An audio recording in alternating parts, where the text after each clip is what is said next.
Hello, Starlight, and welcome to BookWormEchoes. Whether you're returning or discovering this story for the first time, I'm so glad you're here. Now dim the lights, get comfortable, and let the story unfold. Chapter 31, the start of Year 3. Time skip, train station, Year 3. James was the one who ran through the wall first after he told Hayley that he needed to speak to Sirius about something important. Hayley nodded as she rolls her eyes before she starts to run through the wall to see the Hogwarts train. She looks around and sees new students being shy, while others are talking about different things like Quidditch and newts and owls. She spots James talking to Sirius while looking around Remus. Then her gaze moves to Iris, which she froze at. Iris has longer hair, which is tied back into a ponytail, copper strands catching the light like they were spun from autumn itself. Even pulled back, it refuses to be entirely neat. Soft waves slipping to frame her face in a way that feels almost unfair. For a moment, the noise of the platform seems to dull. Steam curls thickly around the scarlet engine. Trunks bang against the trolley wheels. Someone shouts about a forgotten toad. But Hayley barely registers any of it. Her attention fixes, quite unhelpfully, on the way Iris stands beside Lily, her fingers curled loosely around the strap of her bag. She looks taller, or perhaps it's simply that she's carrying herself differently this year. Shoulders straighter, chin slightly lifted, like she's already decided she belongs here. Iris laughs at something from what Lily has said, and for some reason, it felt like music to Hayley's ears, but she snaps out of something before she walks over. "Hey," Hayley says as she walks over to them, until she sees a trolley that Iris is pulling as she smiles at Hayley. Iris notices the look and looks at the trolley before back at Hayley. "Oh, this. I want to show everyone something that us Mugglesborns like to listen to." Hayley looks over to Iris, and she notices how Iris's eyes start to twinkle whenever she is happy. Her blue eyes bright like the ocean when her face is lit up. As they talk to each other, Hayley's magic was humming, but it died down as one of the Slytherins walks past them with a smirk on his face as he looks at Hayley. Hayley's body shudder from that, but her focus shifts from Iris to Walburga, who is looking at her. Not in disgust like she does with James, but with intrigued, like she knows something Hayley doesn't. But her eyes move away once she saw Euphemia stepping closer to Hayley in a protective stance. Her eyes land on Regulus, who is looking for Sophia, but his eyes snap back to her as she's talking to him. Iris leans into Hayley as she whispers, "That was weird." Hayley looks over to Iris and nods. "Yeah, it was. But come on, let's get on the train before James have a brother hissy fit about where I am." Iris laughs again, which made Hayley's stomach flutter. But she doesn't say anything as they both step onto the train and into their compartment and spoke about anything and everything as the train moves to Hogwarts. Chapter 32, to Gryffindor Chaos. Time skip the Great Hall.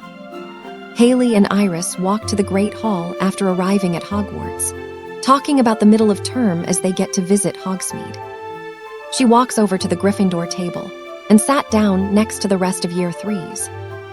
Iris leaned slightly towards Hayley as she murmured, "Think the first years are panicking yet?" Hayley huffed out a quiet laugh. "Probably." Hayley's eyes scanned the Gryffindor table out of habit, and Remus was already there. Of course he was. He sat halfway down the table, shoulders slightly hunched over a scroll he was reading with intense concentration. His brow furrowed like he was trying to memorize every word before classes even started. Across from him, Sirius was leaned back in his seat, boots hooked loosely around the bench rung like he owned the place. He didn't look remotely concerned about school. James sat beside him, talking animatedly with his hands with Sirius, listened with an amused smirk tugging at the corner of his mouth. Hayley caught a fragment as they walked past. "I'm telling you, Moony," James was saying. "It'll work this time." Remus didn't look up. "You said that the last 3 times." Sirius snorted.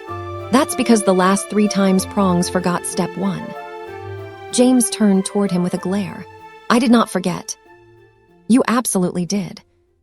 Hayley rolled her eyes fondly as she slid onto the bench besides the other third years. Iris sat beside her, still watching the Marauders like they were some kinds of live entertainment. They're going to get detention before the term even starts. Again, Hayley added.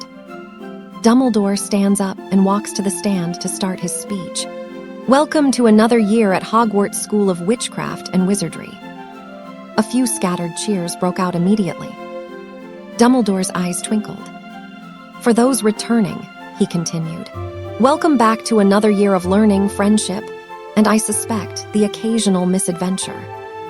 Several Gryffindors laughed. Hayley noticed Sirius grin slightly at that. For our new students, Dumbledore said, glancing toward the entrance doors, welcome to what I hope will become a place you consider a second home. Hayley shifted slightly in her seat. She remembered standing in that same place 2 years ago, stomach twisted in knots while waiting to be sorted. Dumbledore continued calmly. A few reminders before we begin the year. The Forbidden Forest remains forbidden to all students. Several students groaned quietly, and Dumbledore's eyes twinkled again. And Mr. Filch has asked me to remind you that the list of banned items has once again grown considerably longer this year. James leaned toward Sirius. That's your fault. Worth it, Sirius replied without hesitation. Remus sighed into his scroll. Dumbledore clasped his hands together. Before we can begin our feast, we must welcome our newest students. Right on cue, the doors opened. A line of nervous first years stepped inside behind Professor McGonagall. They looked tiny compared to the rest of the hall. Some stared up at the enchanted ceiling in awe. Others clutched their robes tightly, eyes darting toward the different house tables. Hayley spotted one boy near the middle of the line dark hair, trying very hard to look calm even though his shoulders were stiff with nerves. Jake David. He kept glancing toward the Gryffindor table like he was already hopping. McGonagall led them to the front of the hall before turning to face the students. Dumbledore stepped aside with a small gesture of his hand. The sorting, he said cheerfully, will now begin. McGonagall placed the old, patched sorting hat on the stool in front of the first years. For a moment, the hall was completely silent. Then the hat twitched, and a tear near its brim opened like a mouth. And it began to sing. Long before these walls were stone. Before the feast and firelight shone. 4 clever witches, 4 bold men. Built Hogwarts strong and true back then. Gryffindor prized the daring heart. The nerve to try, the will to start. To charge ahead though danger's near. For bravery thrives when faced with fear. Ravenclaw sought the curious mind. The ones who question what they find. Sharp thoughts and wit both keen and bright. Who chase the truth like stars at night. Kind Hufflepuff with patience fair. Taught loyalty beyond compare. Those steady souls who work with grace will always find their rightful place. And Slytherin, with cunning sight, saw ambition burning bright. Those who climb and those who scheme, to shape the world to fit their dream. So place me on your anxious head, and fear not what lies ahead. For though the choice may seem unclear, your truest self will guide me here. The hat finishes singing, and the students erupted into applause. Hayley leaned her chin on her hand, still less terrifying than I remember. Iris laughs as down the table, James leaned toward Sirius. 3 galleons says the first one's a Hufflepuff. Sirius scoffed lazily. 2 says Gryffindor, they always start strong. Remus didn't look up from his parchment. You're both idiots. Professor McGonagall stepped forward holding a long scroll. Her voice cut cleanly through the hall. When I call your name, you will come forward, place the sorting hat on your head, and be sorted into your house. Time skips sorting. She speaks up again. David Jake. Hayley straightened immediately. There he is, she said under her breath. Jake walked forward trying to look confident, but he absolutely failed. His robes were slightly crooked, and he kept pushing his hair out of his eyes. Sirius leaned forward, watching with interest. Tiny. James grinned. That's one got Gryffindor written all over him. Jake sat on the stool, and the hat dropped over his ears, and for a moment nothing happened. Then the hat shouted, Gryffindor. The Gryffindor table erupted. Hayley immediately stood halfway up and clapped. Jake pulled the hat off looking stunned. Hayley pointed firmly to the seat across from her. Over here. He hurried over, cheeks red but grinning. James ruffled his hair the second he sat down. Well done, Nipper. Jake blinked at him. Thanks. Sirius smirked. He looks terrified of you. I have that effect, James said proudly. McGonagall continued. Jones Hestia. A quiet girl stepped forward. The hat barely touched her head before shouting, Gryffindor. Another cheer from the table. Hayley clapped again. Good start, she muttered. McLagan Rory. A first year, nearly tripped walking to the stool. Hayley winced. Oh no. Iris smiled. Chaos magnet already. Rory sat down, knocking the stool slightly sideways. The hat slid down over their eyes. Loud thoughts, loyalty, enthusiasm. Oh yes, best put you. Gryffindor. Rory yanked the hat off, looking like they'd just won the Quidditch Cup. He ran toward the table. Halfway there, they tripped over the bench leg. Sirius burst out laughing. Perfect Gryffindor. Rory landed next to Hayley and immediately whispered, Did you see that? I nearly fell in front of everyone. You did fall, Iris said calmly. Rory beamed. Worth it. James leaned toward Sirius again. 4 Galleon says the next one's Slytherin. Sirius smirked. You're terrible at this. McGonagall called the next name. Patterson Danny. Danny looked calmer than most of the others. The hat took a little longer this time. Then shouted, HUFFLEPUFF. The Hufflepuff table cheered warmly. Rory waved at him anyway. Danny waved back awkwardly. Shunpike Stan. The hat barely hesitated. HUFFLEPUFF. Fletcher Mundungus. A scruffy-looking boy stepped forward. Hayley narrowed her eyes. He looks like trouble. The hat paused longer than usual. Clever, slippery, perhaps. SLYTHURIN. The Slytherin table clapped politely. James leaned back. Called it. You didn't, Sirius said. I felt it spiritually. Remus sighed. Time skip, Gryffindor table. Jake sat between Hayley and Rory, looking overwhelmed. Rory leaned across him. So do you know any spells yet? Jake nodded proudly. I learned jelly legs. Hayley raised an eyebrow. Please don't use that on anyone important. Rory looked impressed. You should use it on James. Jake looked horrified. James leaned over the table immediately. Absolutely do not do that. Sirius grinned. Do it. Remus pinched the bridge of his nose. It's the first night. Jake leaned toward Hayley quietly. This place is a bit mad. Hayley smirked. You get used to it. She gestured subtly toward James and Sirius. Those two are the worst of it. James overheard. We prefer the term legends. Sirius raised his goblet. To Gryffindor chaos. Rory raised his enthusiastically. Jake hesitated, then raised his too. Hayley shook her head, but she was smiling. Somewhere at the front of the hall, Dumbledore stood again. The final first year had been sorted. He spread his arms cheerfully. Now that our new students have joined their houses. His eyes twinkled. Let the feast begin. The golden plates filled instantly with food. The hall exploded into noise again. And just like that, another year at Hogwarts had begun. Chapter 33, The Plan to Save a Friend. Time skip, Great Hall. The food appears in front of each table. All the new first years look surprised. Hayley looks over to Jake and David. Eat up, boys. You might need the fuel for your classes.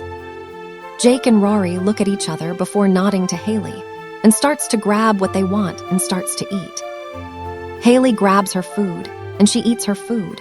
but she notices James and Sirius whispering about the library. She doesn't want to interrupt them, so she finishes her food. James whispers to Sirius, "Once we have no classes, me, you, and Peter go to the library and do a bunch of research." Sirius nods, then his eyes flicker to Hayley and Iris and whispers back, "What about the Munchkins? Should we tell them?" James hesitates for a moment as he thought about Hayley's powers, then he shakes his head as he replies quietly, "I don't know what would happen if she tried this with us." Remus looks between Sirius and James.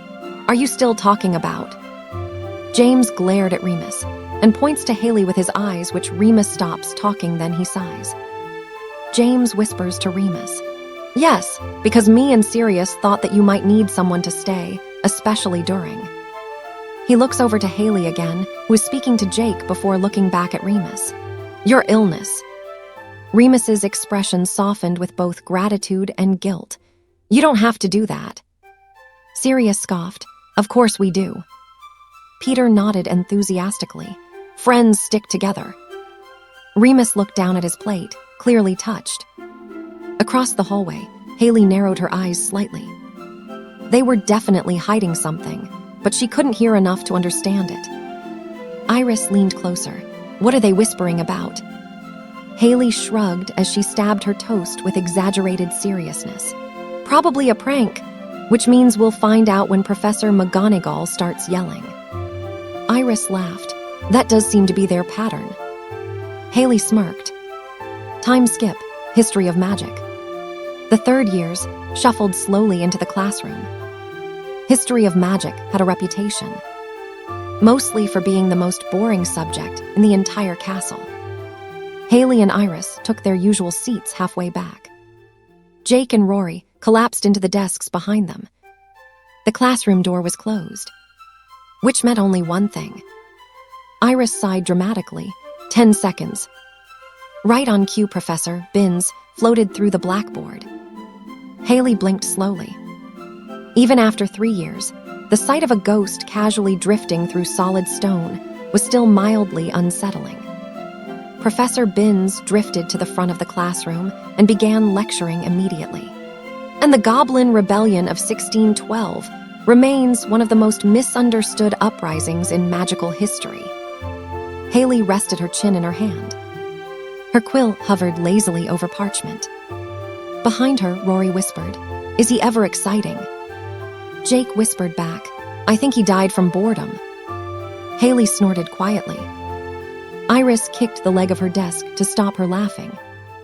Up front, Binns continued droning without noticing anything. Hayley tried to take notes. She really did. But halfway through the lecture, her handwriting slowly turned into random doodles. A snitch. A wand. A tiny cartoon, James being chased by Professor McGonagall. Iris peeked over. "You're drawing again." Hayley whispered back, "It helps me stay awake." Time skip, common room. The Gryffindor common room glowed warmly with firelight. Students filled the armchairs and rugs. Some were studying. Others were playing wizard chess. A group of fourth years were loudly arguing about Quidditch statistics. Hayley sat curled in one of the window seats with parchment spread across her lap. Her quill scratched softly across the page. Iris sat beside her reading a charms textbook. Hayley paused and then began writing again. Time skip, Hayley's letter. Dear Mum and Dad. First day back was chaotic as usual. The first years nearly fainted when the food appeared at breakfast, which honestly never gets old to watch. James is already whispering about something with Sirius and Peter. I'm fairly certain it's either a prank or something involving the library, which somehow feels more suspicious. Remus looks tired again, though. I think the full moon must be soon. Classes are the same so far. Professor Binns nearly put the entire class to sleep again. Iris kicked me under the desk because I started drawing instead of taking notes. Some things never change. Tell Dad I'm still practicing the defensive spells he showed me this summer. And tell Mum I promise I'm eating properly. Love. Hayley. Time skip, back in the common room. Hayley blew gently on the parchment to dry the ink, then rolled the letter neatly.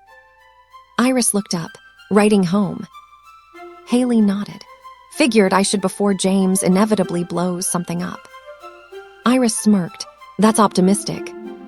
Across the room, James and Sirius were whispering again. Hayley eyed them suspiciously. Definitely a prank, she muttered. Iris followed her gaze. Oh, absolutely.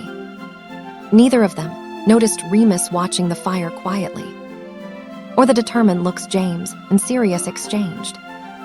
Their research had already begun, and if they succeeded, Remus would never face the full moon alone again.